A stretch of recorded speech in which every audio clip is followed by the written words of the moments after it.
Hello, Welcome, everyone. Kevin. Rachel. Thank you for appearing today.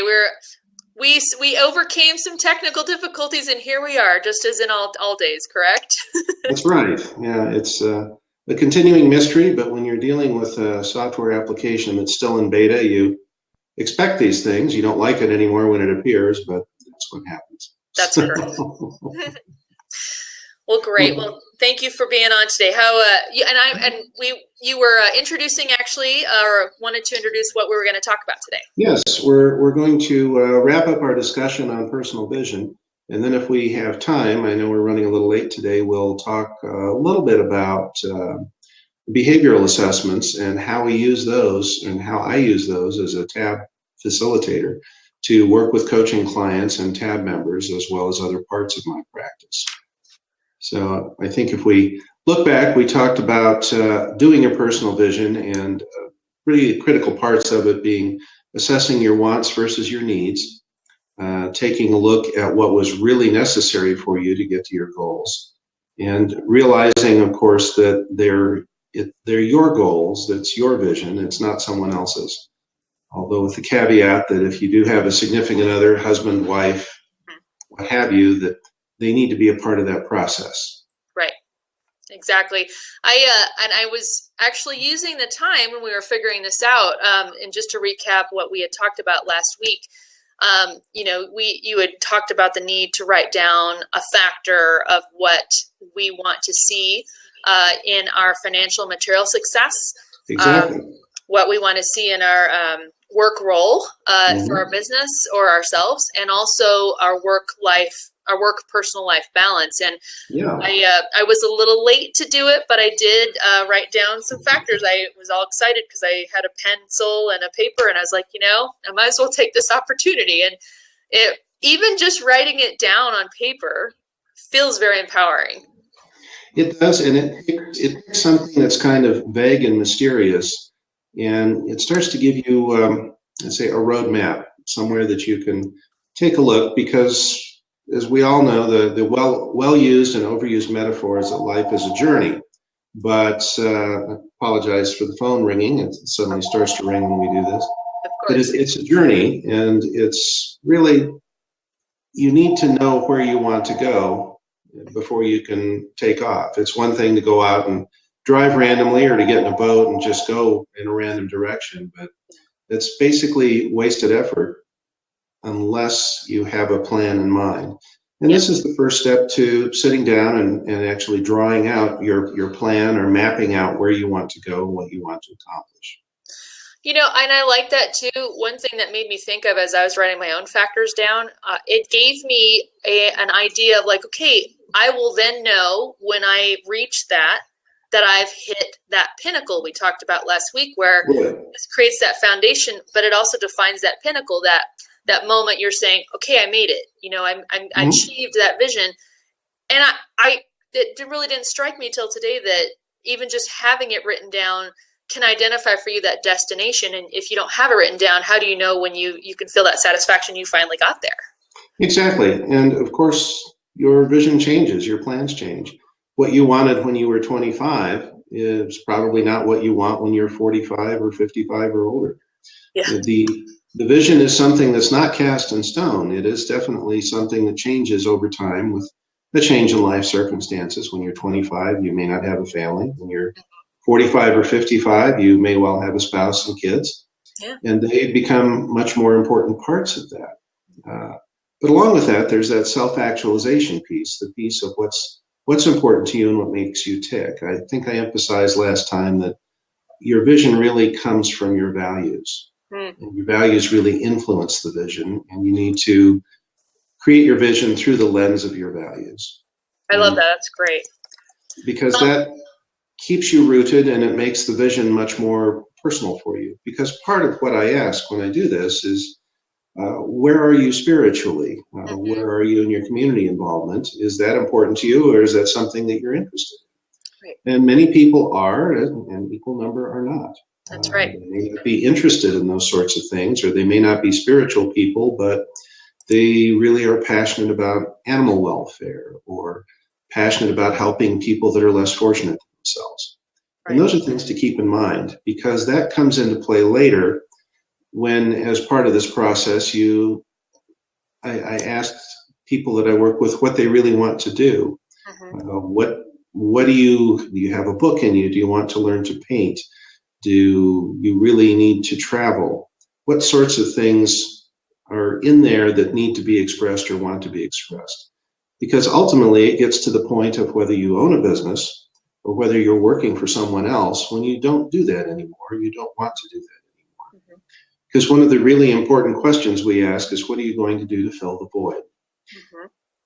If you meet someone at a party, one of the first questions you ask them is, what do you do? And we will all rail against being defined or put in a box by what we do, but that's just a cultural way of meeting people and making conversation. Hi, Rachel, what do you do? It's nice to meet you. Or Kevin G, what do you do? It's generally the first, second, or third question as an icebreaker. And in a social scene, it's a bit of a social lubricant per se, but in a business networking, obviously that's important. But if you're so closely defined to yourself by what you do, when you retire or when you stop working, there's really going to be a large hole to fill. I often tell the story of the guy that managed his business, and his main goal was to get to the point where he could retire, but he'd made no plans beyond it. And it became very difficult for him the first day that he retired and he was home. He got up at the same time and had really nothing to do. And that can go on for a while, but you just don't want to be in that position. Agreed. Yeah, I've often, my father retired, and he's a very active person. And as soon as he was talking about, oh, my retirement's coming up, I'm like, so what are you doing? You're going to do a landscape business, right? Or something, because he's just one of those people. He's working on his yard all day and loves it and loves being outdoors, and very much was encouraging, like, you need to be filling the void somehow. And he has, which is great. And I think my stepmother is very thankful that he has. Well, the last thing she wants is him going in there reorganizing the kitchen. Oh, yeah, that's exactly true. I don't think anybody would want that. I'm like, no, that's my domain. That happened in my family, actually. When a retiree went home, and as part of his project, even though the rest of the house needed organizing, he reorganized the spice cabinet, and that was not a happy thing. Oh, man. Yeah, I wouldn't want to be around for the fallout from that one. No, it was colorful when it was expressed to me. I thought it was hysterically funny, but then again, I'm at a considerable distance from the event. Yes. So, but those are the kinds of things to keep in mind. I may have touched last week on the story of I have a friend who's a serial entrepreneur who had retired, and he was a very early riser, and his wife was not. And first day he was down, he came downstairs, made his coffee, read his paper, surfed the internet, did his emails. She came down around 9. Good morning, good morning. They talked. The next day, the same thing happened. The greeting was not quite as friendly. And on the third day, the greeting was, you're in my seat. And I'd appreciate it if you don't use my computer. Because he was up and out early. And after some discussion, the following week, he started work on his new business. Yeah. But that's just the type of person he is. But you need to have, the point is, you need to have something in mind, something to do for when you retire. You can only play so much golf. That's right. You can only travel so much. You can only go down at the corner coffee shop and hang out with your buddies for so long. Yeah. Before at some point you have to do something a little more fulfilling. True. Now, we talked last week about the first 3 factors to write down. And again, it's so much easier when I actually just did it. But to write down a factor for what you envision for your financial success, where you want to be, your work role, and then your work and personal life balance. I think the next one was talking about your psychological rewards. Can you touch on that a little bit? Exactly. And that's the intrinsic stuff. Some of what I was just touching on. Psychologically, we all want to leave some sort of legacy, whether it's as simple as I want people to miss me when I'm gone to I want to make a mark at having helped people. Right. And that touches on the spiritual and community component, where most people that I work with or that I've gone through this process with really need to think about that, Mm-hmm. because it's important to some, more to some, less to others, but whether they are involved in the community or involved politically or involved in their church or some fraternal organization they may belong to, Yeah. that helps not only fill the time, but helps them give back to a certain degree. Yeah. And then you also talk about, and this is a huge one, which it's so easy to not think about these when you're starting an endeavor, because you're trying to compartmentalize business and family and friends, but you have to remember that family and friends figure into your vision. Precisely, because one of the important things that I ask people, not necessarily at this point, but later, is keep in mind why you're doing what you're doing. Mm-hmm. But one of the reasons that's involved is your family and your friends. And one of the questions I ask is how important that is to you and how much time you'd like to have to spend with your family and friends. Right. How much time would you like to have off in the course of a year, particularly if you're a business owner? How many weeks of vacation, whether it's contiguous or whether it's a day here and there? And then how much time do you want to spend with your family and friends, say, during the week? Gee, I want to make it a point to be home for dinner every night, even if I have to work from home later. I want to be there for the family and the kids to make sure that I've got some quality time with them. Right. Or I want to make it a point to, say, if you've got extended family in the area, to get together with the extended family as often as you want to, whether it's monthly, whether it's every couple of weeks, or whether you go hang out with them every weekend. It's important to make sure that you're aware of the role that friends and family play in your vision and how much time you want to make for them. I think that's been key for me, even just writing it down, because obviously when you're in the throes of building a business or really working hard on it, and there are going to be seasons where you're way more involved than you are others, having that vision down to say, no, my goal is that I won't be this, under the gun forever, that I will eventually, my goal is that I will have those 2-3 days, nights a week that I can dedicate to my family or friends and not sucked into the work. I think that was crucial. And that's part of the work-life balance and part of the theme of working on the business, not in the business. That's right. It's your creature. You're there to manage it. It's there to serve you. And then you had also talked about, or part of the components in the personal vision are to consider your mental and physical health. Precisely. It's one thing that many of us are guilty of, myself included. It's similar to, on the financial side, you should always pay yourself first. And when you're scheduling something, you really need to make time to do something to improve and maintain yourself mentally and physically. I think Stephen Covey called it sharpening the sword. Yeah. You need to do something to maintain your tools. And we only get one turn at this, and it's important to make sure that you make the time to take care of your mental and physical well-being, whether it's spend some time on the treadmill, whether it's going for a walk outside, whether it's doing something just to clear your head if you're going to meditate for 20 minutes. Right. It's important to make that time for yourself, make that appointment with yourself. It's something I emphasize with my coaching clients, particularly the ones that are feeling overwhelmed, is if you can't find time for yourself, then let's make it a point to look at your calendar and let's agree that you'll take a half hour here or 20 minutes there or even 15 minutes and make an appointment with yourself. Shut off your phone, get away from your computer, and read that article you've been meaning to read, or take a walk, or just call an old friend. Do something that is unrelated. Daryl has a question about that. Daryl has a question how important it is to invest in researching in yourself and your goals. And I would say that is overwhelmingly important, because that's really at the root of this process you're talking about. Right. You, from a strictly business standpoint, you are, in this case, you're Daryl Inc. You are the most important asset that you have, your talent, your abilities, your body, your time. And it's important to make the best use of your time to hone your abilities, to keep learning something new, to keep improving how you do something, and then to make sure that in your goals to have the direction that you want to go.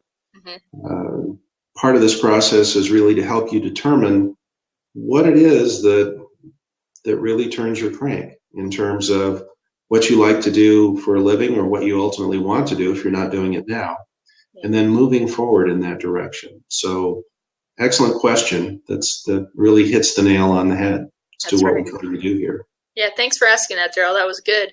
And then we've already touched, a bit on semi and full retirement, needing to have the vision for that. So that is another factor. But I really like this last one, because all this time a business owner may have been like, oh, this is my vision for my business and stuff. No, this is all your personal vision. And now we're going to talk about what's a factor about your business that's part of your vision.